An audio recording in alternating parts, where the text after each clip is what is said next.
Hi guys, I'd like you to open the Desmos calculator. It's the link that I've given to you on the home page. And we're going to try to identify the parent function using the chart that I've given you. And you can print that off or you can make a copy for your notes. So say you are given the equation, and let's just start off easy. That looks like this. Let's say x squared minus 7. Okay. And your job is to find out what the parent function is. Well, first you can look at the equation and notice that you have an exponent of 2. That right there tells me, just by looking at that exponent of 2, that the parent equation has to be x squared. Now, if I didn't remember that, now notice in red, that is my x squared minus 7. So my graph in red is down here, and it is moved down 7 places. And notice the shape of my graph in red.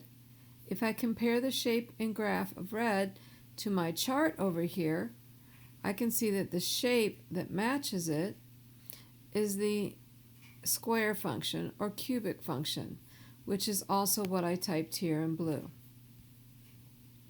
So let's do another one. Let's try this one. Let me see.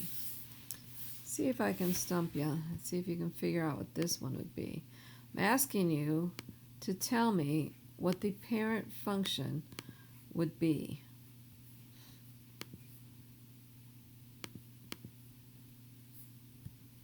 Okay, so here on my graph, take a look. Two ways. Let's look at the graph first. Notice the shape of the graph. There's only like a half of a line here. So I would look and I would compare it to my chart that I have. And the only line that has like a half was the square root. So let's see, that would compare if it was the square root of x. Remember, these are your parent functions. They have no additions or subtractions in them. They just have the values. So notice that it's the same shape. Now my parent function is now in purple. So the purple graph is there. And then you have my green function. And notice that they are the same shape. They've only moved location. So when trying to identify the parent function, remember to use Desmos and also use the chart.